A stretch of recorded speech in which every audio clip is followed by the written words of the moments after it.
everybody, welcome back. I'm so ready to finish Billy's face, but it's a long process. I'm gonna continue to show you the timeline for this little baby. Oh. After the cardboard structuring was complete, I moved on to the clay and paper mache. Let me tell you how. For these first 4 images, I used Crayola air dry clay. It's easier to mold and sculpt when paired with water than other things like Model Magic. I took my sweet time rewatching the Saw movies, ironically. Now make sure you go slow. The nose took me 4 hours to sculpt. I'm a perfectionist like that. If you don't like how the shapes look, you can always take the clay off while it's wet and fix it. His cheeks were a little too big for my liking for a while, and they became hard, but you can easily chisel that off with some kid scissors. Make sure not to layer your clay too thin because it will crack and peel.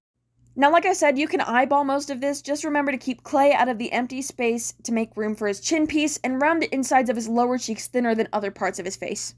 It's okay if his face cracks a little after it dries. He's grody anyways. This is what it looked like the morning after I was done sculpting. Oh, he's so cute! For these next 3 images, you can also eyeball this paper mache paste I made. I used flour, water, and a little bit of tacky glue. I call this concoction Billy batter. There are no specific measurements, and since Billy's skin is an interesting texture, you can leave some flour chunks in there. This does not have to be smooth. He needs to see a dermatologist, so make him look nice and icky. Make thin, long, 1-inch wide newspaper strips, and you're gonna dip them into the Billy batter and lay them on his head in different directions. Don't layer multiple strips on top of each other because it will look choppy and uneven. I stopped at the top of his eyebrows and went all the way down to the bottom of the back of his head. After you put those on, mix more flour in your Billy batter and paint it on his head with a brush. He looks like a cursed pastry now. After he's completely dry, he will crack a bit, so be careful about how much pressure you apply on his noggin.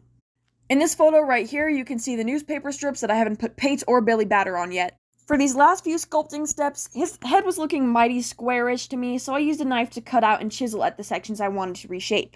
I low-key cut myself with the knife and left a paper cut on my thumb, and some of my DNA was left on his cheek. I literally gave my blood, sweat, and tears to this freaking goober.